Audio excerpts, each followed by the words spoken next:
اور ان کفار کا پیچھا کرنے میں سستی نہ کرنا۔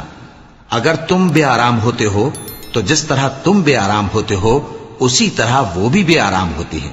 اور تم تو اللہ سے ایسی ایسی امیدیں رکھتے ہو جو وہ نہیں رکھتے، اور اللہ سب کچھ جانتا ہے، بڑی حکمت والا ہے۔ اے پیغمبر، ہم نے تم پر سچی کتاب نازل کی ہے تاکہ اللہ کی ہدایات کے مطابق لوگوں کے مقدمات فیصل کرو، اور دیکھو دغابازوں کی حمایت میں کبھی بحث نہ کرنا، اور اللہ سے بخشش مانگتے رہو، بے شک اللہ بخشنے والا ہے، بڑا مہربان ہے۔ اور جو لوگ اپنے ہم جنسوں کی خیانت کرتے ہیں ان کی طرف سے بحث نہ کرنا، کیونکہ اللہ دغاباز اور گناہگار کو دوست نہیں رکھتا۔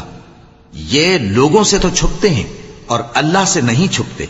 حالانکہ جب یہ راتوں کو ایسی باتوں کے مشورے کیا کرتے ہیں جن کو وہ پسند نہیں کرتا تو وہ ان کے ساتھ ہوا کرتا ہے، اور اللہ ان کے تمام کاموں کا احاطہ کیے ہوئے ہے۔ بھلا تم لوگ دنیا کی زندگی میں تو ان کی طرف سے بحث کر لیتے ہو، سو قیامت کے دن ان کی طرف سے اللہ کے ساتھ کون بحث کرے گا اور کون ان کا وکیل بنے گا؟ اور جو شخص کوئی برا کام کر بیٹھے یا اپنے حق میں ظلم کر لے پھر اللہ سے بخشش مانگے تو اللہ کو بڑا بخشنے والا، بڑا مہربان پائے گا۔ اور جو کوئی گناہ کرتا ہے تو اس کا وبال اسی پر ہے، اور اللہ سب کو جاننے والا ہے، حکمت والا ہے۔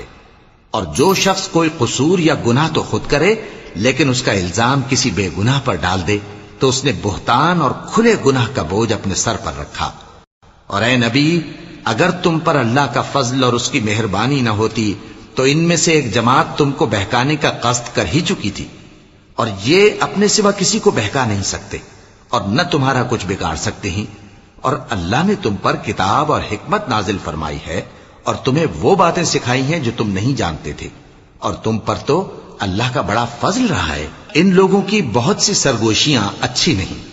ہاں اس شخص کی سرگوشی اچھی ہو سکتی ہے جو خیرات یا نیک بات یا لوگوں میں صلح کرنے کو کہے،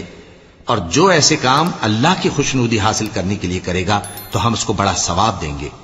اور جو شخص سیدھا رستہ معلوم ہونے کے بعد پیغمبر کی مخالفت کرے اور مومنوں کے رستے کے سوا کسی اور رستے پر چلے تو جدھر وہ چلتا ہے ہم اسے ادھر ہی چلا دیں گے، اور قیامت کے دن اسے جہنم میں داخل کریں گے، اور وہ بری جگہ ہے۔